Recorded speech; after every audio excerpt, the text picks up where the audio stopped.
Estás escuchando Milenio 3 por Aluka Nanica. Es curioso, pero en este tiempo futurista de era digital, de satélites, uno cuenta con buenos amigos que le dan cierta envidia, porque me he imaginado dos de ellos, a los que tengo gran respeto y admiración, y me los he imaginado observando sus dos últimas obras. Fijaos, estudiosos que se sumergen en viejos libros, algunos de ellos crípticos, llenos de misterios, más de uno superando cualquier ficción. Porque hay un término que todavía resuena en todos nosotros, tengamos más o menos noción de los hechos, más o menos cultura religiosa. A mí por lo menos me impresiona profundamente. Es una palabra que tiene que ver con desvelar misterios, que es lo que intentamos hacer aquí. Es una palabra que podría ser perfectamente apocalipsis. Uno de esos amigos es Antonio Piñero. Tengo su última obra en las manos y tengo que decir que vengo un tanto helado, porque algunas cosas me han impresionado vivamente. Es un hombre que ha recopilado, estudiado, clasificado, me lo imagino con una luz como la que hay en el estudio, buscando entre legajos 45 textos apocalípticos. Yo hasta hoy pensaba que solo había un apocalipsis, el de Juan, aquel redactado hacia el año 96 de nuestra era, en que se contaban cosas terroríficas, hay que decirlo. Y hay varias claves que dice Antonio en su libro, que deja por escrito, que a mí me han impresionado muchísimo. Habla de unos textos en los que el autor es un visionario, desvela secretos, habla de profecías, de cosas que están por ocurrir. Comenta mi amigo Antonio Piñero que la terminología de estos antiquísimos textos, entre el siglo III, muchos de ellos antes de Cristo, y IV después de Cristo, es una terminología cargada de símbolos, de espectaculares imágenes, repletos de números y fechas, de listas de eventos históricos. A veces aparecen animales y criaturas que se comportan como humanos, diálogos imposibles, y sobre todo hechos que atemorizan el corazón de los más templados, porque se habla, en definitiva, del fin de los tiempos. ¿Quién no tiene en la mente, por el motivo que sea, la idea de los 4 jinetes del apocalipsis? 4 jinetes que van sembrando terror, las trompetas que sonarán algún día. ¿Cuánto se ha escrito, se ha dicho, se ha exagerado, me imagino? Pero sobre todo, ¿podría ser posible que el más famoso apocalipsis, único para la mayoría de la gente, fuese escrito por otro Juan? ¿No Juan el apóstol? Eso mantiene, entre otras muchas cosas, Antonio Piñero. Carmen, yo estoy impresionado. Y ahora presentamos a nuestro otro amigo. Porque fíjate, está tan de moda el misterio histórico, tan de moda los códigos y los éxitos de bestseller de las tramas religiosas, que cuando uno se sumerge en la profunda verdad, en la verdad de los documentos, dice, caramba, aquí hay material no para una, sino para 1000 novelas, con la diferencia de que estamos hablando de cruda realidad. Buenas madrugadas, Iker. La verdad es que sí, esta noche vamos a hablar de 2 obras tremendas, sobre todo porque yo cuando las leía y me documentaba durante esta semana, decía, pero si es que estos textos pueden pertenecer a hoy mismo. Las cosas que se dicen, que están pasando en la actualidad, muchas veces se reflejan en obras de miles de años. Textos apocalípticos que están reflejando lo que muchas veces vivimos hoy en día. Las guerras, el mal, la pérdida de valores. Todo ello nos lo van a contar también estos 2 especialistas en estos apocalipsis. ¿Quiénes son? Antonio Piñero es catedrático de Filología Griega de la Universidad Complutense de Madrid y especialista en lengua y literatura del cristianismo primitivo. Además ha traducido varias obras escritas en lenguas muertas como el griego y el arameo. Autor de libros como Guía para entender el Nuevo Testamento, Vida de Jesús según los Evangelios apócrifos o Hechos apócrifos de los Apóstoles. Y esta última publicada por EDAV, Los Apocalipsis, 45 textos apocalípticos, apócrifos, judíos, cristianos y gnósticos. Además, la editorial EDAV ha tenido a bien prácticamente simultanear en su salida, caramba, otro libro, menor en tamaño que no en importancia y en sorpresa, porque hay muy poca literatura, desde luego, que yo conozca, en este aspecto los signos del fin de los tiempos, o sea, hablamos de un mismo fenómeno que inquieta al hombre desde el principio de la historia, según el Islam. ¿Su autor? Su autor es Andrés Guijarro, es filólogo, licenciado en estudios árabes e islámicos por la Universidad Complutense de Madrid. Es especialista en esoterismo islámico y sufismo y ha traducido varias obras de esta temática como textos sobre la caballería espiritual o textos sobre el ayuno. Yo sigo repitiendo, y te pasaría a ti también, Carmen, que uno, hojeando estos libros, sumergiéndose en ellos, se le queda una sensación rara. No sé, algo pasa. Hay una frase que quiero... Bueno, lo primero que le voy a preguntar a Antonio Piñero está muy claro. Hablamos evidentemente para algunos de imaginaciones, de visiones, de éxtasis. Muchas veces los apocalipsis no iban firmados, quedaban con seudónimo o anónimo, pero él en la página 15 de este libro, fijaos si no está de moda el asunto de la profecía maya del 2012, el fin de los tiempos, el cambio climático, gente que une todo en un batiburrillo, y yo en la página 15 del libro de mi amigo Antonio Piñero leo: la mayoría de los críticos modernos no dudan de que en el fondo de estas obras pueda haber una serie de visiones auténticas.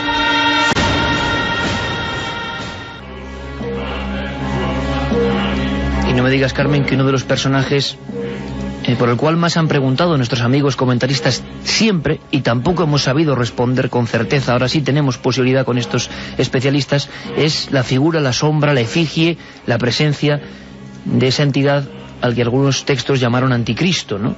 Tantas preguntas. Bueno, pues sobre todo eso nos podéis preguntar, vuestros comentarios son importantes.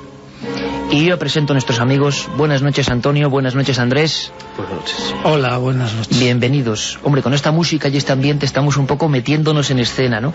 Yo he de decirte, Antonio, sabes que la admiración que te tengo es absolutamente real, que me estaba quedando muy impresionado, primero por esa frase, porque tú que estudias estos textos, que eres una autoridad en la materia, hablas evidentemente de cosas que son revelaciones muy extrañas. Algunas de las visiones superan cualquier guión cinematográfico. Y sin embargo, ¿crees que puede haber una parte de verdad? Totalmente convencido. Estamos en unos siglos, ya nos hemos trasladado mentalmente al siglo III antes de Cristo, y esta gente se juega la vida cuando manifiesta en público, ya sea pues en un trozo de papiro o hablando con la gente, estas visiones.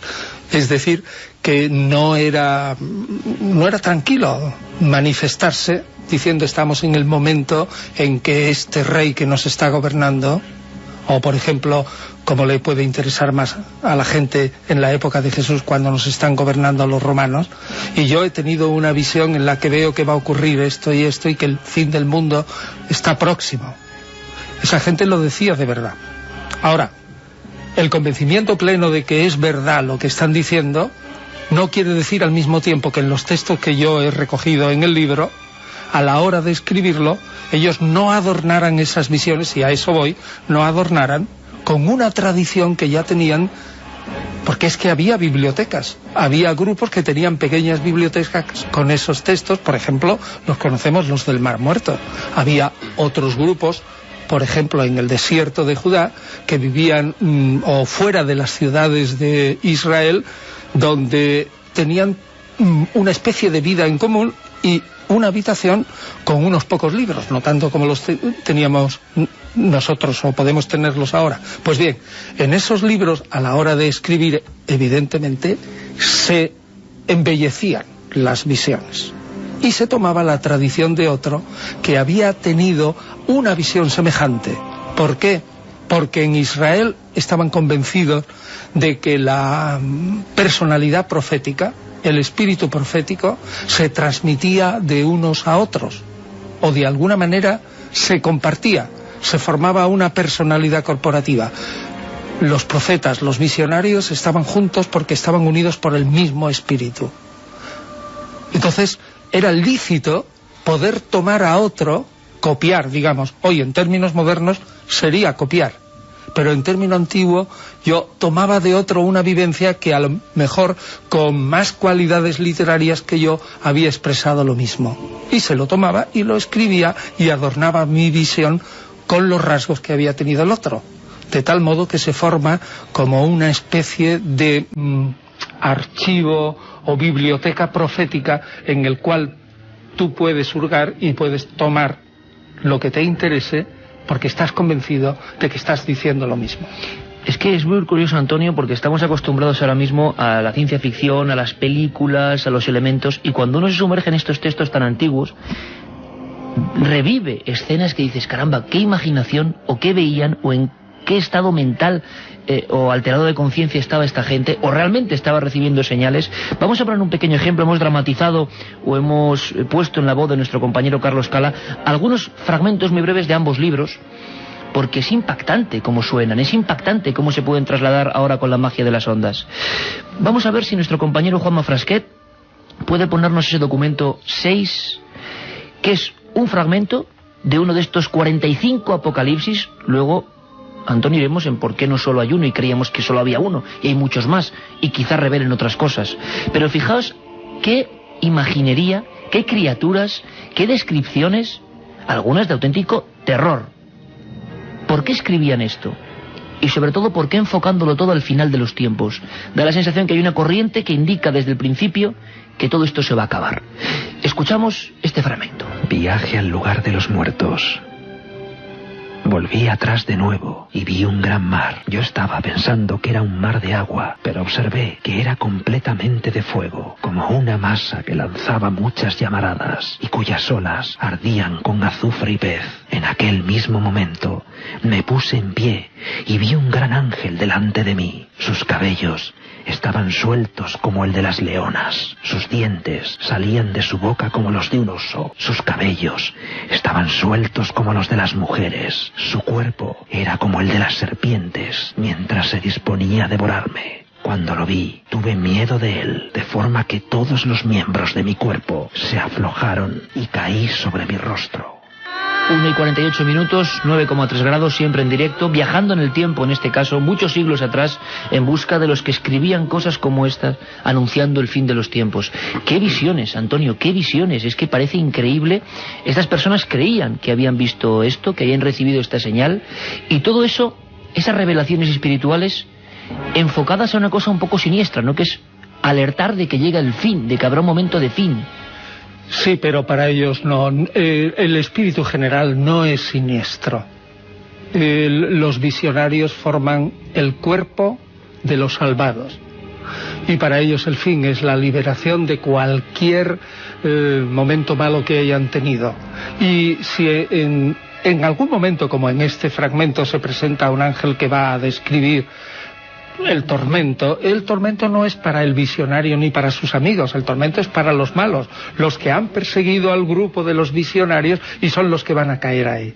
Es decir, que ellos, en realidad, en todo caso, para una mentalidad moderna, lo que nos parecería quizás hasta mal, que se pongan como espectadores, así en una tribuna, empiezan a mirar hacia abajo y dicen, mira, ahí van estos otros que nos han fastidiado durante toda la vida, que nos han hundido, que nos han sometido a tormentos tanto físicos como morales, y mira cómo desfilan ineluctablemente, ineludiblemente, al momento más amargo y para siempre. Y les ves pasar y luego aparece el fuego, pero claro, no están ellos, ni sus amigos. Los que están son los malos. Bueno, todos los que estamos aquí somos de los buenos, porque nosotros nos vamos a ir a esos sitios, vamos a ir a otros, porque también hay descripciones del cielo, misterios celestes, o por ejemplo un libro que a mí me gusta mucho y que tiene, yo siempre dije, bueno, yo solo por el título ya me encanta esta obra, Libro del curso de las luminarias celestes. Es bellísimo ese título. Luego el contenido quizás te desanima un poco, ¿no? Pero es cómo va el cielo saliendo por su ventana, el sol saliendo por su ventana en el cielo, y después se ven otras ventanas y aparecen las estrellas y va explicando por qué la luna tiene las fases de una manera un poco elemental. Pero esos son momentos buenos, O sea que no todo es tan tremebundo. No. Hay buenos y malos momentos. Sin embargo, Apocalipsis es un poco la crónica que surge ¿en qué momento? ¿Cuál es el más antiguo? Creo que tú hablas del libro de Enoc como el primer documento donde aparece esa visión del fin del mundo, ¿no? El libro de Enoc es muy complejo. Dentro de la ciencia en la que nos movemos le llaman a veces el Pentateuco, el 5 libros. Yo creo que está mal son más de 5. Bueno, pues el libro de Enoc probablemente se compone hacia el 150 antes de Cristo, 200, algunos trozos un poco más tarde, y lo compone una persona misteriosa que reúne otros libros. Yo digo, dentro del libro de Enoc hay uno que se llama Libro de los Vigilantes, y ese es, en nuestra opinión, el Apocalipsis más antiguo de esta corriente que yo he intentado transmitir con el libro, de esta corriente judía, cristiana y gnóstica. Pues Los Vigilantes es un libro que cuenta cómo el cielo está dividido, yo creo que eso se lo imagina bien la gente, como en una especie, es como si cogemos una naranja, la cortamos por la mitad y tenemos la mitad de abajo redonda es la tierra, la mitad de arriba es el cielo, y a su vez esa mitad se va cortando en segmentos, hasta 7 o 10, según cada visionario. Cada segmento va, digamos, estrechándose hasta que lleva arriba al último segmento, que es el más brillante que todos, y ahí está Dios. Y desde arriba va controlando los segmentos llenos de ángeles, llenos de espíritus servidores, hasta llegar al segmento de abajo, que está más cerca de la tierra. Y en ese segmento hay unos ángeles que están vigilando a los hombres. Pero la historia más curiosa es que esos ángeles, en quién se fijan es en las mujeres, porque las mujeres eran guapísimas. Eso está en el capítulo 6 del Génesis. Es decir, este libro de los vigilantes del siglo III lo único que hace es expandir una historia del Génesis. Entonces, mirando así, nos lo tenemos que imaginar como si estuviéramos en una corrida de toros y estamos pues en tribuna, digamos, en el primer grado de elevación sobre la arena, 2, 3 o 4 metros, y estamos mirando a la arena y vemos cuán bellas son las hijas de los hombres. Y esos vigilantes se enamoran de las mujeres, adoptan una figura humana, se acercan a ellas, se casan con ellas y tienen con ellas los famosos héroes que son relumbrantes en grandes historias desde antiguo. Y esos héroes son los gigantes. Pues ahí está el primer Apocalipsis. ¿Qué es lo que pasó con esos gigantes? O sea que este Apocalipsis no se refiere al final, sino a alguna de las cosas que pasó al principio. Y ahí realmente ni los buenos ni los malos tienen ninguna parte. Es una revelación absoluta de un misterio que el vidente no hubiera sabido, no hubiera poseído, no hubiera podido describir después si no le hubiera venido un ángel y lo hubiera desvelado. ¿Qué es lo que pasó con estos gigantes? Pues este es el primer Apocalipsis. Lo que queda clarísimo es que estos asuntos son apasionantes. Sumergirse en esto en pleno siglo XXI es reencontrarse con auténticos enigmas de la historia. Vamos a tener 1 hora entera para debatir, para que hagáis preguntas.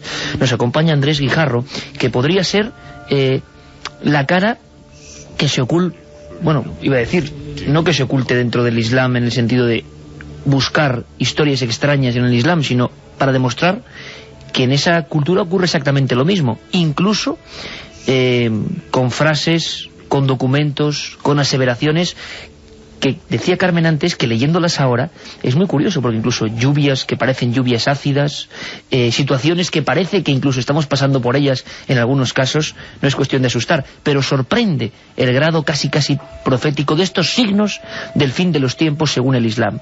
Andrés, impresionante también este trabajo que nos demuestra que en la cultura islámica también había esa sensación de que iba a haber un momento, le llaman la hora, ¿no? Sí, efectivamente.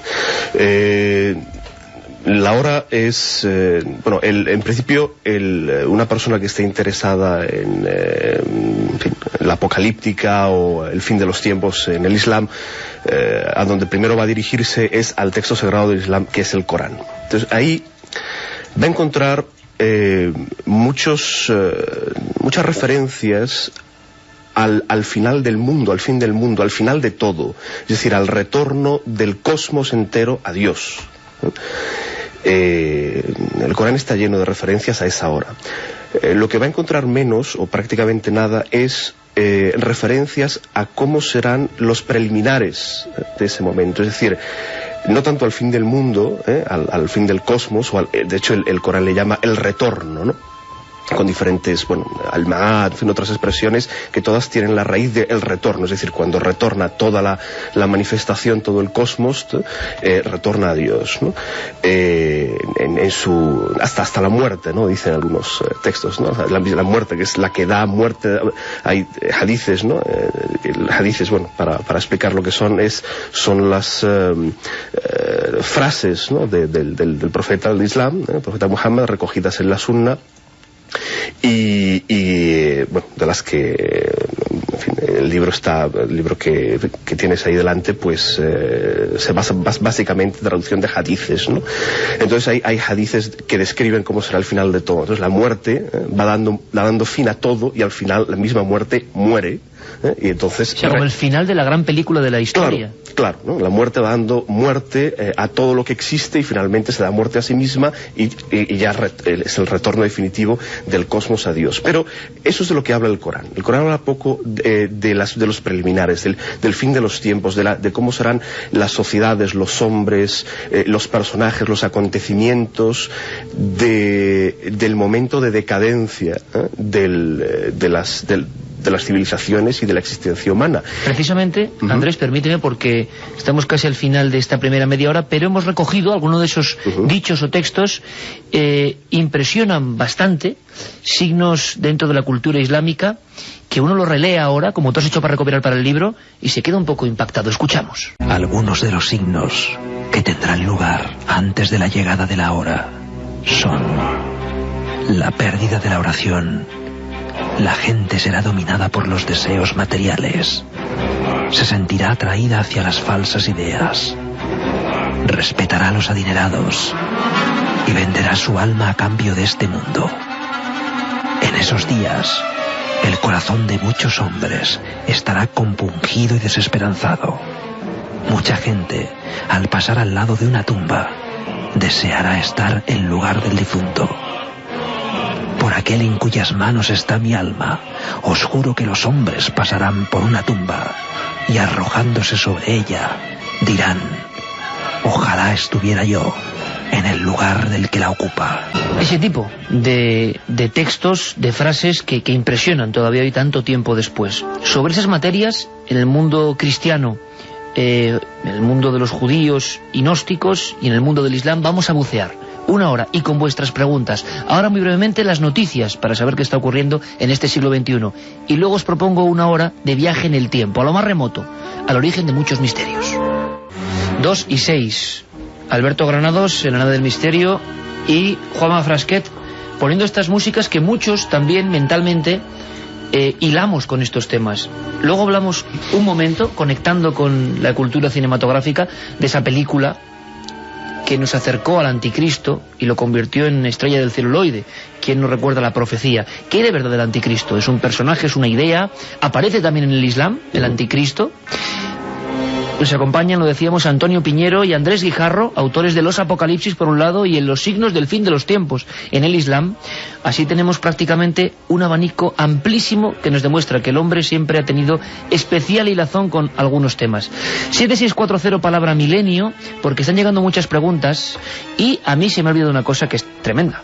Estamos hablando de libros, de documentos, de legajos. Y caramba, se me olvidó decir, Carmen, que sorteamos estos libros. Claro que sí, que vamos a sortear 2 ejemplares de cada uno de los libros entre todos aquellos oyentes que nos escriban a esa vía de contacto 7640, palabra clave milenio, espacio y vuestros mensajes, vuestras preguntas, porque de verdad que quien consiga ganar estos libros va a tener una joya entre sus manos, va a alucinar con todas las historias y los relatos que se recogen en ellas. 7640, palabra clave milenio, espacio y vuestras preguntas. ¿Qué opina la gente? Aunque no sepa responder de inmediato, cuando decimos apocalipsis o signos del fin de los tiempos, ¿qué surge en la gente que está ahí en el 7640? Pues nos preguntan una duda que siempre me ha intrigado por la descripción de Juan de lo que vio. ¿No pudo ser una gran nave extraterrestre pilotada por los ángeles de Dios? Caramba, ahí es nada, Antonio? Un poco complicado. No, respondo. Si quieres, muy breve, por favor, Antonio. No, nada, eso ni hablar. Mira, este libro fue compuesto en un año específico dentro del Imperio Romano, el emperador Domiciano, y allí no había naves ni extraterrestres ni había nada. Y lo que estaba viendo... Bueno, habrá quien te discuta eso, Antonio, ¿eh? Bueno, hay que decirlo. Pero yo no lo creo. A mí me han preguntado a mí y yo respondo honestamente lo que yo opino. Pero habrá gente que te hable de los Clipei Ardens, aquellos, ¿no? Escudos volantes que decían que se veían, pero en tu opinión, imposible. En el Imperio Romano no había naves. Vamos, imposible. En mi opinión, sí. Lo dejamos. Bea y María desde Valladolid nos dicen, pues entonces el fin del mundo ya está aquí. Impera lo material y el egoísmo. Estamos acabando con todo. El apocalipsis llegará cuando la Tierra se canse de que la maltratemos y ensuciemos. Cuidar el planeta para que sea un poco mejor, nos dice Edu. Y que si Jesús sí que existe, el diablo también. ¿Qué es lo que decís? Puri desde Valladolid. Bueno, ahora hablamos de todo ese tipo de cuestiones, sobre todo con ese personaje tan intrigante, que yo personalmente quiero saber más de él. Muy interesante el tema de hoy. Siempre me han gustado las profecías y sobre todo el Apocalipsis por su misterio. Y sobre el 666, ¿a quién se refería o a quién?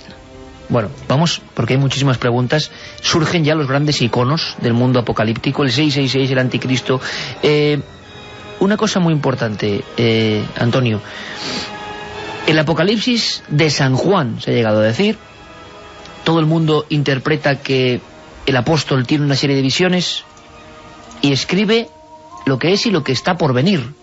Y describe una serie de procesos, de capítulos, de escenas que de verdad, algunas son terroríficas. Yo vuelvo a decir que ni el mejor guionista de Hollywood se pone a hacer algo y lo describe con esa especie de autenticidad que respiran escenas como las trompetas, los jinetes.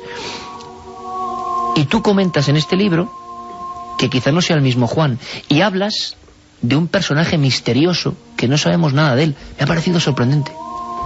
Bueno, pues a mí me parece eso, el A, E, I, O, U de lo que hoy se mantiene en cualquier estudio al respecto. Lo primero que podemos decir... Sí, pero que la gente no le llega, sí, habitualmente. Sí, es posible que se quede en los gabinetes de los estudiosos, pero yo creo que les va llegando ya en los libros. Hombre, a la gente no le llega los descubrimientos de la Fórmula 1 al día siguiente de que lo han pilotado allí en Le Mans o donde sea, pero al cabo de 10 años le llega. Yo creo que le está llegando. Puedo decirle brevemente a la gente que el apóstol Juan, estamos totalmente seguros, murió en el año 41 de nuestra era. Y este vidente, que se llama también Juan, y precisamente por eso hay la confusión, no sabemos cuándo murió, pero si escribe en torno al 96, la última redacción, vamos a ver, ¿cómo va a ser el mismo si el otro Juan murió hacía 50 años? O sea, es imposible. ¿Y por qué todos hemos creído que era el mismo Juan? Pues porque ha habido una tradición en la Iglesia en la que no había más remedio que justificar el error, así, sinceramente, de los primeros cristianos que se equivocaron. Los primeros cristianos, cuando en torno entre el 150 y el 180 introdujeron este libro en el Apocalipsis, en el canon del Nuevo Testamento, estaban totalmente, en la lista de libros sagrados del Nuevo Testamento, estaban totalmente convencidos que el autor había sido el apóstol Juan. Y luego hubo que mantener esa ficción, y lo siento por algunos, cuando bastantes padres de la Iglesia cayeron en la cuenta que era imposible que un apóstol, con la idea que ellos sabían que tenían los apóstoles, hubiera escrito lo que este personaje. Y dijeron, de ningún modo. Y desde luego, esos padres de la Iglesia dijeron, de ningún modo, el autor del Apocalipsis es el mismo Juan que escribió el Evangelio de Juan. Sin embargo, la tradición de la Iglesia lo mantuvo, porque es que si no, se caían abajo los pilares del fundamento o uno de los pilares o fundamentos de por qué se metió ese libro dentro de una lista de libros sagrados. Porque el primer argumento es, yo meto dentro de la lista de libros sagrados solamente aquello que viene directamente o casi directamente de los seguidores de Jesús, es decir, de los apóstoles. Una vez metida la pata, así, no había manera de sacarla. Pero la Iglesia lo sabía. Sé que es difícil, imagino, sobre todo para alguien que como tú conoce en profundidad estos textos alucinantes, asombrosos, describir casi en titulares, Antonio, ¿qué cuenta para quien no lo sepa? Porque hay mucha gente que no lo sabe. Ese texto ese Apocalipsis que cierra lo que llamamos Nuevo Testamento, que es tan importante, que mucha gente sigue leyendo sus signos con los ojos de hoy esperándolos. ¿Podríamos brevemente saber qué describe ese visionario, sea quien sea? Describe en realidad una batalla y los signos previos a esa batalla y el final de la batalla, y lo describe 3 veces. Es decir, son círculos concéntricos, pero en realidad es lo mismo. Las copas, los jinetes, las trompetas, todo es lo mismo. Los signos previos describe cómo la gente se porta muy mal, cómo los pueblos no creen en el Mesías, y sin embargo el Mesías lo que les está ofreciendo es la salvación. Describe cómo hay unos cuantos fieles que se oponen al Imperio Romano, que es la encarnación del anticristo, el antimesías. Y describe cómo el Cordero y Satanás lucha, directamente o indirectamente, con sus satélites, y cómo es esa lucha. Y al final, el triunfo total del Cordero, que es Jesús, y la derrota total de Satanás. Y cómo los que son fieles a Jesús pasarán 1000 años en la tierra, banqueteando, viviendo espléndidamente, hasta que pasados esos 1000 años habrá otra última batalla muy breve, en la que Satanás será totalmente derrotado, y entonces vendrá un cielo nuevo y una tierra nueva, que es el paraíso. Ahí aparecen algunos iconos precisos que la gente también, gracias al celuloide, gracias a 1000 libros, 1000 historias, tiene muy metidos dentro de la cabeza. Por cierto, Andrés, una duda antes de pasar al personaje dentro de la cultura cristiana. ¿Existe también algún tipo de emisario maligno semejante al del 666, bien reflejado en la cultura islámica? Pues sí que existe exactamente la figura del anticristo. En la tradición islámica recibe el nombre de Al-Masih ad-Dajjal, que es el Mesías impostor o el Mesías mentiroso. Y los hadices, repito, son las frases, ¿no? Desde el año 610, cuando se produce la primera revelación, ¿no?, al profeta del Islam, algunos de sus seguidores dedican su vida en cuerpo y alma a recoger de su boca absolutamente todas las cosas que él iba diciendo, en tanto que él era pues el modelo de hombre perfecto, ¿no?, el profeta, lo que dijera, fuera o no, formara o no parte de la revelación coránica, tenía una importancia sobrenatural. Entonces, todos esos hadices, que es como se denominan esas frases suyas, pues forman parte del corpus de hadices canónicos. La mayoría de estos hadices que recojo en el libro son hadices canónicos que se encuentran absolutamente en las recopilaciones canónicas de miles y miles de hadices recogidos de temática variadísima, muchas de ellas apocalíptica. Entonces, en muchos de estos hadices se habla, y el profeta del Islam, Muhammad, habla del Masih ad-Dajjal, del Mesías impostor, y de las prefiguraciones, que es una cosa interesantísima, de las prefiguraciones del anticristo, y es legítimo llamarle también anticristo en el Islam, porque el Masih ad-Dajjal, el Mesías impostor, el anticristo, será finalmente muerto por manos de Cristo, a manos de Cristo, a manos de Jesús en su segunda venida, que es algo que aparece también como parte de los signos de la hora, de los signos del final de los tiempos en el Islam, la segunda venida de Cristo, casi con la exclusiva, hay otras funciones, ¿no?, pero casi con la exclusiva función de acabar con el anticristo. Es decir, si en su primera venida tuvo otras funciones, la función básica para el Islam de la segunda venida de Cristo es acabar con el anticristo. Solo él puede acabar con el anticristo. Entonces, independientemente del definitivo, los hadices hablan de prefiguraciones, algunas de ellas ya en vida del profeta. Es decir, había personajes, en muchos casos, se recogen diálogos con ellos, ¿no?, de algunos de los compañeros del profeta, personajes muy ambiguos, que daban la sensación de que ya eran prefiguraciones del anticristo en esa época. Personajes anónimos, no necesariamente importantes o tiranos o gente que pudiera ejercer un mal a otros niveles, ¿no?, sobre la gente. Muchos eran personajes anónimos, pero que ya ejercían una función anticrística. Y entonces esta misma función la reproducirán o la representarán otras prefiguraciones del anticristo hasta llegar a la definitiva, que será luego hay otros hadices que dan a entender de que el anticristo definitivo, digamos, ya estaba vivo en esa época, pero como en un hadith, un testimonio impresionante, ¿no?, de Tamim ad-Dari, ¿no?, que es un cristiano convertido al Islam en la época del profeta, que le narra pues una experiencia visionaria también, ¿no?, que tuvo él con otros marinos, ¿no?, en una isla, en fin, interesante, desde el punto de vista interesantísimo por la imaginería, ¿no? ¿Cómo lo describen, Andrés?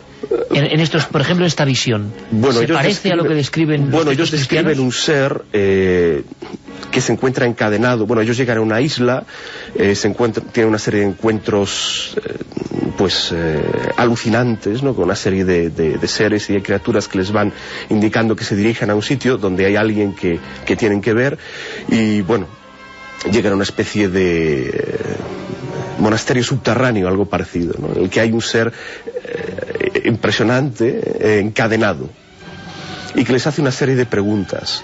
¿Quiénes sois? Somos árabes. Entonces les hace 3 preguntas sobre la situación de 3 cosas. Una de ellas es, una fuente que se encuentra, que todavía existe, al norte de Siria. Otra sobre los palmerales de Dailam, que son los palmerales que están cerca del lago Tiberíades. Otra les pregunta si ha aparecido ya el profeta de los árabes. Entonces ellos van respondiendo esas preguntas, y al final él confiesa, les dice que él es el anticristo y que está ahí encadenado hasta que Dios le libere, ¿no? Y él retorna Tamim ad-Dari y le cuenta al profeta lo que ha visto. Entonces el profeta, después de una de las plegarias comunitarias del viernes, le dice a la gente que no se vaya, que tiene algo que decirles, y invita a este compañero suyo, cristiano converso al Islam, que cuente su experiencia, ¿no? Y bueno, la experiencia es más variada, y ahí en el libro la recojo, ¿no?, la traduzco, ¿no?, en su totalidad. Pero bueno, sin embargo había otros hadices que darían la impresión de que, igual que los hadices al respecto del Mahdi, ¿no?, que es otro personaje interesantísimo, que da la sensación de que él no será consciente de su misión hasta muy poco antes que vaya a tener lugar, ¿no? Otros hadices al respecto del anticristo dan la misma sensación, es decir, de que él no será consciente de su misión hasta poco antes de que vaya a tener lugar. Hay hadices contradictorios, eso es evidente, ¿no? Pero bueno, lo importante es el mensaje final, ¿no?, y digamos el espíritu final del hadith, ¿no?, a lo que alude, y el hecho de que, a mi entender, es lo más significativo, ¿no?, de que ya se vaticina que va a haber determinados personajes que van a ejercer una función anticrística en su momento, y para sus sociedades, y que bueno, el definitivo vendrá pues en su momento, esté o no vivo, eso es lo más interesante, ¿no? Hay descripciones, como decimos, terribles. Es curioso porque el arte no muchas veces ha intentado dibujar o describir al anticristo. Recientemente, ¿recuerdas, Carmen? En Siena, hay una de esas que dicen que es descripción del anticristo que impresionan vivamente, ¿verdad? En la sala de los juicios. En la sala de los juicios de Siena, que se ha reproducido muchas veces en libros. ¿Cómo sería? Es una figura como de cara azulada, con los dientes por fuera. Sí, como ejemplo de mal gobierno de lo que está por venir, ¿no? Es una sala donde la parte derecha sería la del buen gobierno y la parte izquierda la del mal gobierno. Siempre ganaría el buen gobierno, que es el que se muestra en la parte central, y en el mal gobierno sí que tendríamos pues un poco lo que sería la visión del infierno, de las almas, sobre todo lo malo. Esas almas en pena que han hecho pecados en la tierra y que son llevadas por esa figura maligna. Hay incluso una balanza donde se pesa esas almas para ver si han sido buenas o si han sido malas. Siempre, como digo, en esa sala ganaba lo bueno. lo bueno era lo que se quedaba. Y es curioso porque en ese mismo salón los que eran condenados salían por una puerta y los que decían que no eran culpables salían por la puerta de los buenos. Descripciones tan precisas en ocasiones que sorprenden. ¿Por qué le dieron cierta forma a este anticristo que es tan temible aparentemente? Escuchamos uno de esos viejos fragmentos casi del principio de los tiempos. He aquí, pues, sus señales, que os voy a decir para que lo reconozcáis. Es un joven, pequeño y de piernas delgadas, con un mechón de cabello blanco en la parte delantera de su cabeza. Es calvo, sus cejas llegan hasta sus orejas, y hay una costra de lepra en sus manos. Se transformará delante de quienes lo miren. Se convertirá en un niño o en un anciano. Podrá adoptar todas las señales, pero no podrán cambiar los rasgos de su cabeza. En esto reconoceréis que él es el hijo de la iniquidad. Esta música precisamente que pone Juanma es tremenda, nada es casualidad, se llama Apocalipto. Por cierto, Carmen, sobre el anticristo preguntará mucha gente, cada uno a su manera. Lo del 666 veo en la pantalla del 7640 que es universal, que la gente quiere saber qué significa y por qué se le dio esa cifra concreta a este fenómeno, personaje o idea. La verdad es que hay muchas preguntas en torno al apocalipsis. David desde Murcia, por ejemplo, se pregunta si en todos los apocalipsis viene por segunda vez el Hijo de Dios, si se produce esa segunda venida. Antonio. En los cristianos, sí, rotundamente. La segunda venida pertenece al credo fundamental del cristianismo primitivo y se repite en todo momento. ¿Hará Cristo una segunda aparición en la tierra después del apocalipsis? También lo preguntaba Bárbara. El fin del mundo podría ser en cualquier momento, solo hay que ver lo que pasa todos los días en este planeta. Es una pena, Fran desde Lanzarote. Todo principio tiene su fin. El universo es cambio y debemos adaptarnos a él con positividad. Todo lo que dicen las profecías coinciden con lo que está pasando ahora. Creo que el fin del mundo ya está aquí. Es muy curioso porque muchos oyentes, imagino que la mayoría jóvenes, interpretan muchos signos habituales y quizás se sorprendan, no hay que alarmar a nadie evidentemente, pero que es curioso. Hay una cosa que luego quiero que me cuentes, Andrés, que es muy interesante, del mundo del Islam, que conocemos menos evidentemente, que era inconcebible que se pensaran algunas cosas que se escriben ahí, y que ahora sí que serían posibles. Luego lo comentamos. Creo que el apocalipsis es simplemente el fin de una etapa, era o creencia. Tras ello habrá otras creencias, otra fe, nos dice Isa desde Lache. Me gustaría que hablarais un poco de los Dijin y demás criaturas. Saludos desde Cabra, ciudad del dios Mitra, nos dice. ¿Es inevitable el apocalipsis? ¿Tenemos posibilidad de evitarlo o retrasarlo, o estamos predestinados a la destrucción? Lo que estamos predestinados es a saber un poco más, que es lo importante. Vamos a ver, Antonio, 666, se ha escrito, dicho tanto, ¿por qué ese número? ¿Realmente es ese número o es otro? Porque también hay corrientes que dicen que era 616. En definitiva, yo he leído, escuchado de todo, y me gustaría que tú me ilustrases y nos ilustrases. ¿De dónde surge ese número? ¿Por qué? ¿Qué importancia tiene y cómo lo valoráis los estudiosos? Hay varias tradiciones, efectivamente, como has dicho, que aparecen reflejadas en los manuscritos. 606, que no son muchos, los manuscritos del Apocalipsis son de los que menos hay dentro del Nuevo Testamento. 616, 606 y 666, pero el que más se ha impuesto es este último, 666, y corresponde a la letra N, 616 propiamente, 6NRN, Nerón, y es el emperador Nerón. Curiosamente, las descripciones del anticristo en el cristianismo primitivo son muy escasas. Es única esa que habéis leído vosotros. En general es un mal rey, es el imperio romano en general, es un mal emperador, es un falso profeta, es un mal maestro, pero no una persona especialmente ni fea, patizamba, calva o rara, no. Y este en concreto, que lo sepa todo el mundo, y es una cosa, yo creo, que aparece en todas las Biblias en el pasaje correspondiente como una nota, significa Nerón. Y la idea es, aunque Nerón ha muerto, cuando se escribe el Apocalipsis, ese Nerón es tan potencialmente malo que resucitará por su propia maldad y se encarnará en Domiciano. Ese Domiciano es el que va a empezar a perseguir a los cristianos de Roma como Nerón, y eso desencadenará la persecución general, que es el comienzo de la batalla del fin de los tiempos. Domiciano es el Nerón revivido, o redivivo, más cultamente. Y no hay más, ¿eh? ¿Por qué tanta gente relaciona diablo, Satanás, fuerzas malignas con anticristo? Pues porque el Apocalipsis siempre presenta a Satanás como al lado de la bestia, que es propiamente el Imperio Romano, y del falso profeta. En el Apocalipsis hay 3 personajes malos, 3. Un falso profeta, una bestia y Satán. Por eso se relaciona el anticristo con Satán, porque está al lado y es el que le da la fuerza.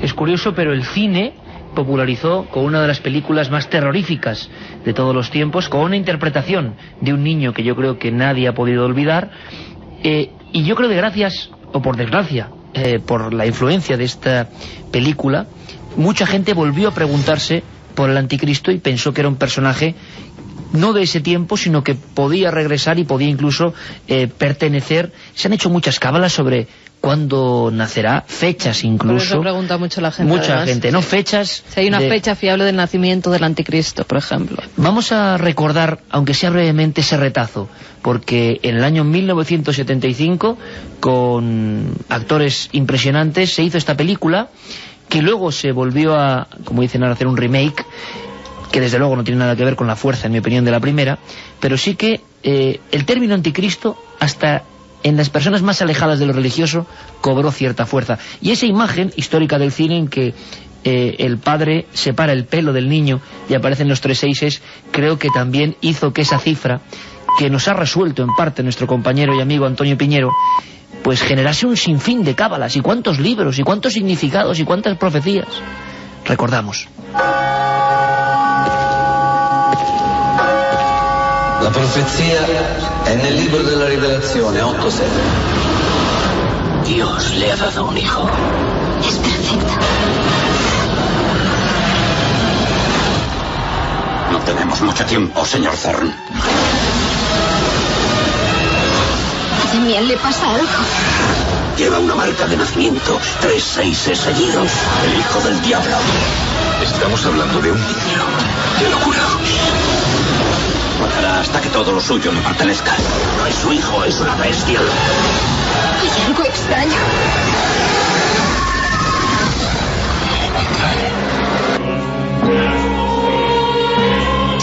Dos y media en punto.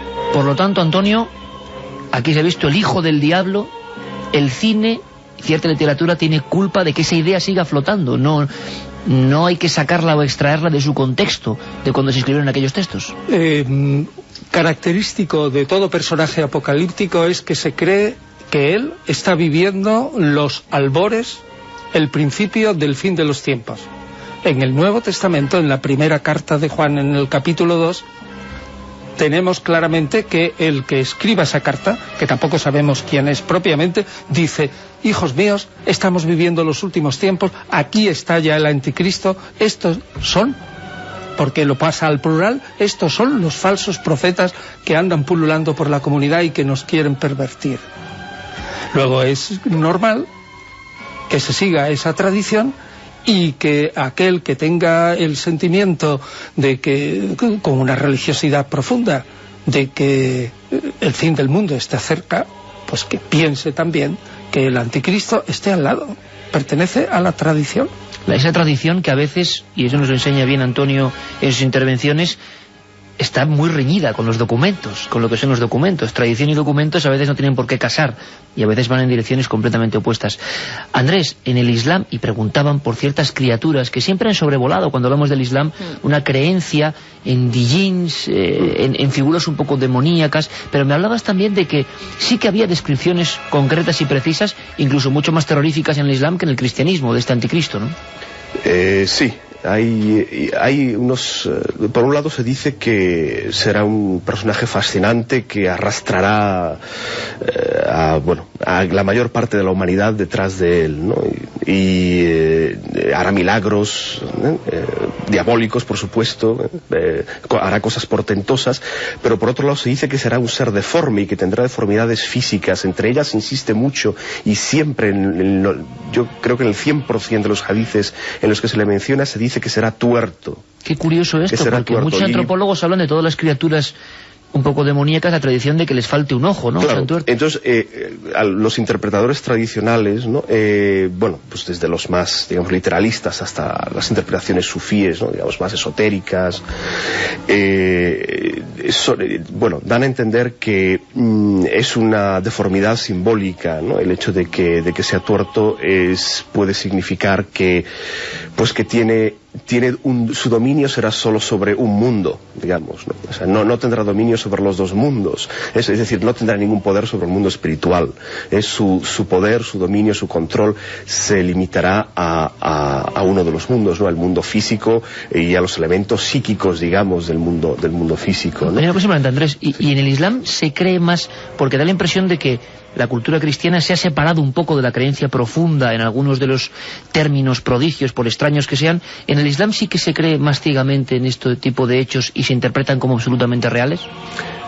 ¿A qué tipo de hechos te refieres? ¿A la temática apocalíptica? Exactamente. Fin de los tiempos, señales, signos mayores. No, hombre, es algo que evidentemente forma parte en tanto que forma parte del hadith y de las tradiciones consideradas válidas, forma parte, digamos, de la fe de todo musulmán, ¿no? Pero no es algo que obsesione, no es algo que obsesione, ni algo que haya condicionado, por ejemplo, el tema, por ejemplo, del Mahdi, ¿no? El tema pues no ha habido atribuciones, ¿no? Que hayan, es decir, no es algo que obsesione o que haya levantado o que haya creado movimientos mesiánicos, ¿no? Del estilo, pues, en fin, no sé, pienso incluso en el judaísmo, ¿no? El judaísmo del siglo XVII o XVIII, ¿no? Que ha habido movimientos como el de Shabbat Tzvi, por ejemplo, ¿no? Esto no ha existido en el Islam, a pesar de que todos esos son elementos presentes en el hadith y que todo musulmán que los lea los tiene presentes y los conoce, pero no obsesiona, ¿no? Las características del particulares, ¿no? De la espiritualidad islámica o permiten o impiden, mejor dicho, que el creyente no se obsesione, aunque lo considere como una evidencia, es decir, como algo que va a suceder, de esa forma, independientemente de que lo interprete desde un punto de vista más literal o más simbólico, pero no duda de ello, pero no le obsesiona ni condiciona su creencia, en el mundo, no. Es curioso, sin embargo, que y más en la cultura cristiana, hay un montón de personas de un tiempo a esta parte haciendo cábalas de la llegada de Anticristo. Nos parece curioso. Antonio, hablábamos antes de ese polémico Apocalipsis de Juan. Hay varias escenografías, me gustaría llamarlas impactantes, y una cosa un poco más personal. A ti, que has leído estos 45 textos, estos 45 Apocalipsis... Hay más, ¿eh? Hay más de los 45. Hay bastante más. Lo que pasa es que hay una limitación. No se puede hacer un libro pues de 500 páginas, pero podíamos haberlo rellenado, y desde luego estos apocalipsis que aquí transmitimos en el libro no son completos. Si hubiéramos puesto los 45 completos, cierto que, y con alguna introducción un poco más grande, llenamos las 1000 páginas. Oye, ¿cuál es la escena personalmente que más te ha impresionado que se narran estos apocalipsis? Porque hay algunas que están en lo que diría Jung el inconsciente colectivo, ¿no? Se han hecho películas maravillosas sobre los 4 jinetes del Apocalipsis, intentando recrearlos, los ángeles y la trompeta. Muchas escenas, algunas más conocidas, otras menos. A ti personalmente, porque el estudioso imagino que a veces tiene que penetrar un poco a veces en ese mundo, y sé que a ti te ocurre, ¿no? Te imagino estudiando estos textos y uno tiene que imaginar. ¿Cuál es la que más te impresiona, quizá por lo espectacular o extraño de lo que se describe? Pues, sin duda alguna, el Apocalipsis mejor, más impresionante, y a mí personalmente también, es el Apocalipsis de Juan. Es decir, los 3 ciclos de los jinetes, las copas, la ira que se verte, las plagas que caen, las trompetas, las luchas finales. Con mucho es el Apocalipsis más bello, mejor conseguido, más intenso, más impactante, y el que te deja el alma un poco temblando. Es decir, que aunque no seas un creyente, lo lees y te tiembla el alma por dentro y dices, bueno, aquí hay una descripción, yo de alguna manera pues me siento conmovido. Lo comprendemos perfectamente. Vamos a escuchar otro documento que es muy interesante, un documento que nos retrotrae al Islam, a uno de esos dichos o sentencias. Andrés, me comentabas antes que es increíble que en el tiempo en que fue esto escrito se pensara que esto podía suceder. Escuchamos un momento. Las falsedades y los fraudes serán considerados públicamente genialidades, y la caridad será considerada algo negativo y hasta dañino. El hombre no respetará a su padre ni a su madre. La madre será la esclava de la hija. Las madres se afligirán por la dureza con que las tratarán sus hijos. Lloverá en momentos inusuales e inadecuados. Los cielos se cubrirán de impurezas, inmundicias y pestilencias. Dichos como este y algunos mucho más precisos. Comentábamos alguno justamente en el tiempo de noticias, allá afuera, Andrés, precisos que se han ido cumpliendo. Es curioso, y que lo más sorprendente es que en aquel tiempo era increíble ni siquiera imaginarlos. Sí, estas descripciones que de hecho corresponden, los hadices apocalípticos en la clasificación que se hace es de signos mayores y signos menores, ¿no? Como aparece en el libro. Los signos menores son los más generales, los que de hecho tienen muchos elementos en común, algunos al pie de la letra con otras tradiciones, incluso algunas muy lejanas, ¿no? Con los Puranas, por ejemplo, que hablan pues del Kali Yuga, del final del Kali Yuga, con textos incluso budistas, ¿no? Que hablan de la Edad Oscura también. Entonces son los más generales, ¿no? Y todos estos que hemos oído forman parte de eso, son los que hablan sobre todo de una decadencia fundamentalmente espiritual y de una pérdida del conocimiento, de una pérdida del conocimiento sagrado, de la ciencia sagrada. Los hombres de conocimiento o van desapareciendo o van ocultándose conforme avanza la Edad Oscura, se van ocultando, y claro, al desaparecer los hombres de conocimiento, que son luminarias, ¿no? Que son luces, pues todo se va oscureciendo. Entonces, como consecuencia, hay una decadencia moral también, y hay una subversión, ¿no? Del orden, de los valores tradicionales, etcétera. Entonces, estas cosas que fueron dichas teóricamente, si los hadices son auténticos y fueron dichos por el profeta Muhammad, por el profeta del Islam, pues en el siglo VII, si no, a más tardar, fueron puestos por escrito en el siglo IX, que es cuando fueron recopilados, pues son muy chocantes y muy sorprendentes. En aquella época era imposible. Claro, la que era inconcebible, ¿no? Cosas sobre todo, por ejemplo, una cosa muy curiosa es el hincapié que se hace en que al final de los tiempos, o en las sociedades del final de los tiempos, será anómala la profusión de mujeres en todos los niveles de la sociedad, ¿no? Hasta tal punto, dice que un hombre mirará a su alrededor y parecerá que hay 5 mujeres por cada hombre. Le dará esa sensación, hasta tal punto las verá en todas partes, ¿no? Eso en esa sociedad era algo inconcebible. O que los hijos maltratarán a los padres, les despreciarán, no les respetarán. Hay frases, los hadices son poco literarios, pero muy rotundos, y tienen una imaginería poco variada o poco colorida, pero hay algunas imágenes que dejan huella, ¿no? Y utilizan expresiones que impresionan, ¿no? Una de ellas es que, por ejemplo, que al final de los tiempos a un hombre le será mejor educar a un cachorro que a un hijo, hasta tal punto, porque el hijo no le será de ningún bien. Incluso hablan de sexo, digamos, de cara al público. Sí, otra cosa interesante, ¿no? Claro, que dice que llegue época era inconcebible que hombre, hay descripciones que son hasta chuscas, ¿no? Podemos decir que hombres y mujeres copularán, ¿no? Públicamente, dice el profeta, y el mejor de vosotros, y está refiriendo a sus compañeros, ¿no? cuando pase a su alrededor, o a hombres que tendrán la categoría espiritual de sus compañeros, ¿no? Cuando pase a su lado, lo más que les dirá es, por favor, apartaos, ¿no? Puedo pasar, ¿no? A la pareja que esté copulando, ¿no? Es decir, bueno, esto, si entendemos esto como una experiencia visionaria, ¿no? Como una, pues, puede estar describiendo, pues, efectivamente, un tipo de moral sexual, o incluso la misma pornografía, ¿no? Es decir, una época en la que un acto sexual es posible, que sea visto públicamente por muchas personas, es algo que en cualquier sociedad tradicional es inconcebible. Sociedad tradicional islámica o hindú, o en fin, cualquier sociedad tradicional, ¿no? El acto sexual es algo, por su propia naturaleza, corresponde a la más estricta privacidad, ¿no? Y sin embargo estaba escrito ahí en el y siglo ahí aparece VII, que IX. una cosa propia de las sociedades del final de los tiempos era que los actos sexuales serán algo visible públicamente por todos, ¿no? Entonces, y bueno, o por ejemplo, lo que hemos oído, que los cielos se cubrirán de impurezas e inmundicias. En una sociedad, en la Arabia del siglo VII, es difícil entender que se podía concebir que fuera a llenar el cielo de impurezas e inmundicias, ¿no? Pues, en fin, ese curiosísimo. tipo de cosas, ¿no? Tan curioso como saber, Antonio, si en el mundo que tú has y sigues estudiando de estos apocalipsis, también hay señales sorprendentes que podrían asociarse a realmente lo que pasa en esta sociedad, ¿o no?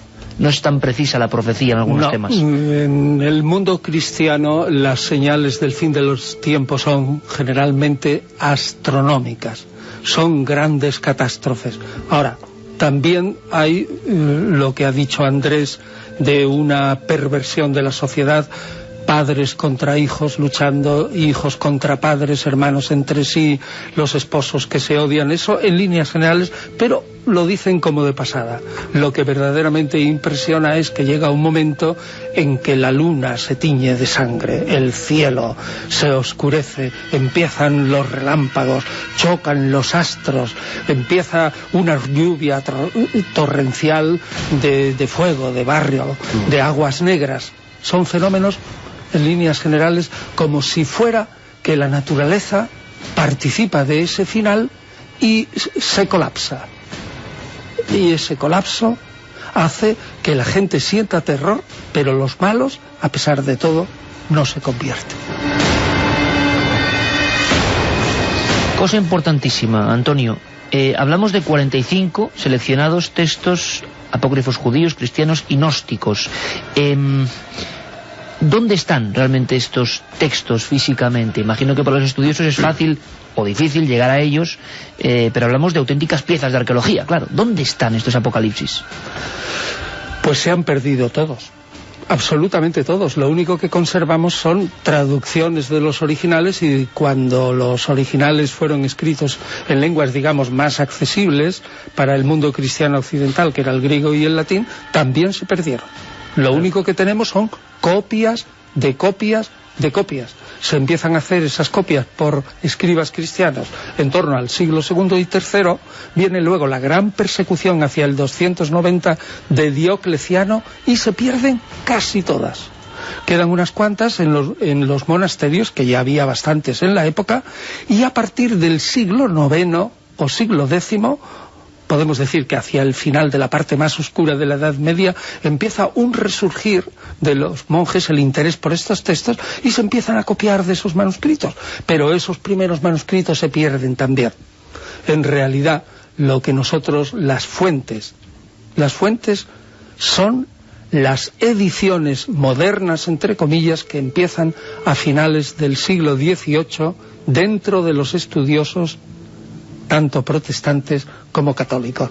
Claro, la gente... 18 siglos. Sí, en que hemos prácticamente perdido y que no quedan nada más que copias de copias. Ya sé que la gente se desmoralizará y dirá, bueno, y entonces no tenemos algún archivo por ahí secreto. En absoluto. Estas copias de copias están en innumerables bibliotecas, en archivos, bueno, en el Vaticano, por supuesto, pero son de dominio público. Absolutamente todas, repito, de dominio público. Han sido todos estos textos editados en ediciones científicas, es decir, con la técnica de cómo nosotros podemos coger un manuscrito griego, latino, etíope, copto, siríaco, etcétera, y podemos pasarlo de la letra manuscrita a una letra imprenta, ver las variantes si es que hay distintas copias de esos presuntos originales, y se acabó. Es decir, que el que quiera o bien va a las bibliotecas o si no va a las colecciones en lengua española, en lengua inglesa, en lengua italiana o en lengua alemana, donde desde el siglo XIX se han puesto en forma de libro accesible a todo el mundo. Pero Antonio, hemos asistido últimamente a descubrimientos de textos antiquísimos. Recordarán todos los amigos de Cuarto Milenio y Milenio 3 la polémica del supuesto Evangelio de Judas. Que, por cierto, ¿de eso hay alguna novedad? No. ¿Se sabe algo? Nada. No, ¿Sigue el tema ahí? No, la novedad es que ya ha salido la edición crítica, pero no aporta nada. El texto copto, digamos, maravillosamente impreso con notas críticas, es decir, pequeñas suposiciones donde hay un hueco del manuscrito, no nos aporta nada.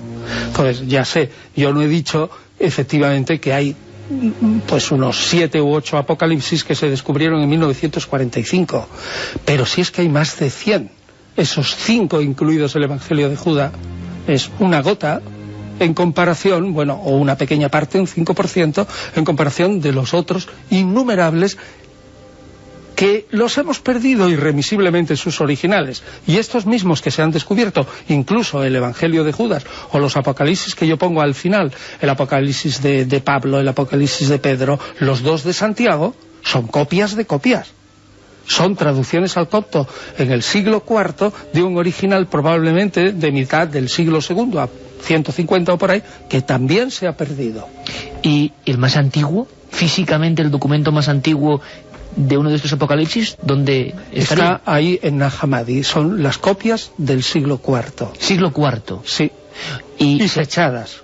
Si le dijeran, Antonio, un hallazgo de esos sueños que tiene un investigador que persigue estos documentos, ¿cuál sería el documento anhelado por ti para intentar saber algo más del fondo de los documentos de Apocalipsis? El documento preciso. ¿Qué original? Pues dentro del Apocalipsis yo sinceramente no echaría en falta ningún Apocalipsis especial. Yo echaría en falta de otro tipo de cristianismo y, si quieres, palabras ocultas, perdidas de Jesús, palabras de los apóstoles.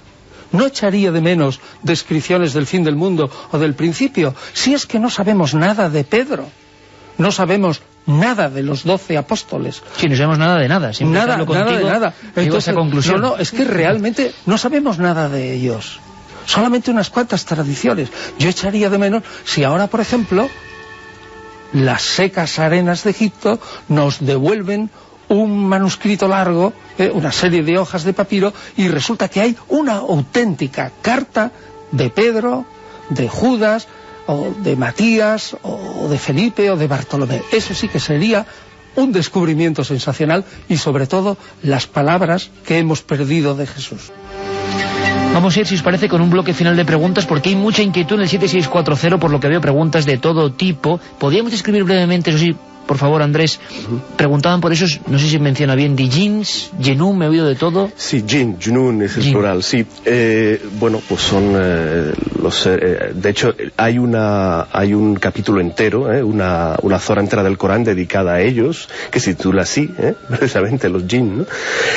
Son, pues, los seres del mundo invisible, son, según la cosmovisión del Islam, creados del fuego, ¿no? Igual que los ángeles fueron creados de la luz, pues los hombres del barro, ellos del fuego, comparten gran parte del espacio nuestro, y de hecho, bueno, pues son básicamente lo que se conoce en la tradición esotérica occidental, pues los elementales, ¿no? Y tienen, bueno, de alguna forma su papel también en la apocalíptica, porque hay un episodio muy interesante, mítico, en la apocalíptica islámica, que es el de la muralla, el muro de Ya'uj o Ma'juj, que es los Gog y Magog del apocalipsis cristiano, que son unas fuerzas del inframundo que en su momento ya quisieron invadir el espacio humano y que según la tradición esotérica islámica, ¿no?, y también que aparece en el Corán, Alejandro Magno, que para los que no lo sepan en el Islam es un profeta y un personaje con una función espiritual y escatológica, fue el encargado de crear un muro mítico también, que impidió que esa primera invasión de esos seres, que, bueno, por las descripciones que hacen, pues evidentemente están más próximos a los jinn, ¿no?, que otra cosa, que ya intentaron en su momento. Esa muralla, cada día, cada noche ellos intentan horadarla, y Dios la vuelve permite que se reponga durante el día, pero al final de los tiempos, una noche la horadarán, pero a la mañana siguiente la encontrarán no repuesta, no reconstruida, sino encontrarán los agujeros que han hecho y entrarán las hordas de Gog y Magog en el mundo, y las descripciones de lo que harán, de su comportamiento, son interesantes, y las mismas descripciones de cómo son ellos, y ahí dedico un capítulo en exclusiva al tema, es interesantísimo, muy lleno de sugerencias, ¿no? Unos son, bueno, algunos parecen hasta máquinas, ¿no? por la descripción, ¿no?, que se hace de ellos. Es interesantísimo, sí, es uno de, bueno, en fin, los interpretadores, pues, en fin, indican que dan a entender que son, pues, efectivamente, son las fuerzas que subyacen al mundo físico, y que siempre han estado, ¿no?, claro, siempre han estado intentando invadir el nuestro, ¿no? Y personajes enviados por Dios, como en el caso de Islam, Alejandro Magno, que han desempeñado esa función, ¿no?, de establecer esa muralla invisible, para frenarles, pues llegará un momento en el que pasen al otro lado. Claro. De todas formas, invitamos a que se adentren en ese episodio, que desde luego yo creo que es, como decíamos, digno de una película escrita hace muchos siglos. 7640, preguntas de los oyentes. Elena desde Palma dice: si el catolicismo y el islam coinciden en un fin del mundo, todas las religiones provienen del mismo punto, ¿cuál sería la verdad absoluta? Pues mira, dice un hadith del profeta que todos los profetas son hijos del mismo padre, pero tienen distintas madres. Es decir, las madres son sus civilizaciones, sus sociedades, y el padre, pues, es quien les envía, ¿no? Y la verdad absoluta no existe. Para Antonio le preguntan que dónde pone que Juan muere en el 46 y dónde hay escrito algo en el 94.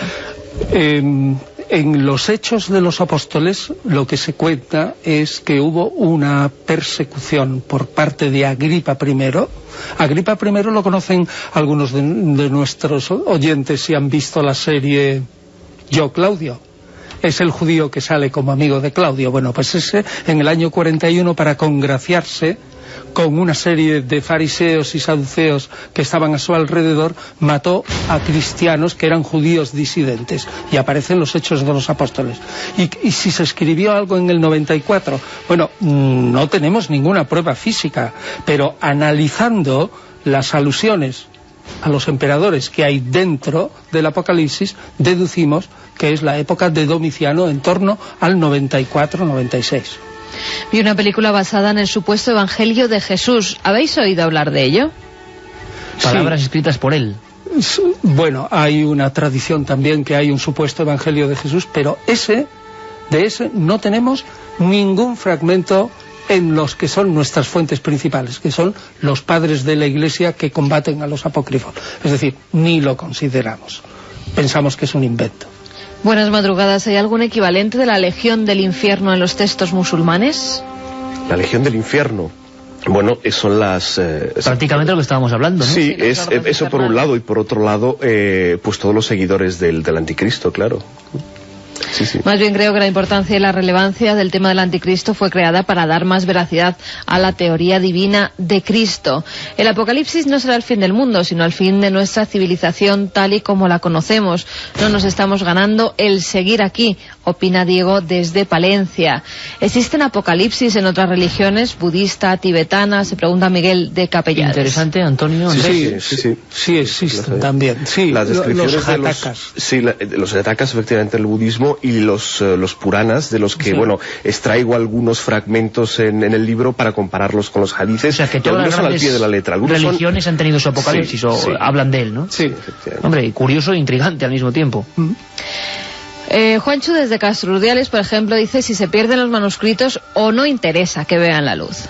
Teoría conspiranoica total, Antonio. Claro, no hay ninguna conspiración. ¿Qué más desearíamos nosotros que tener los textos? Y es lo que decía antes, tenemos 100 apocalipsis, pero se escribieron 2000 o 3000. Cuando yo decía no sabemos nada, es en proporción a lo que ignoramos. Claro que sabemos algo, ¿no?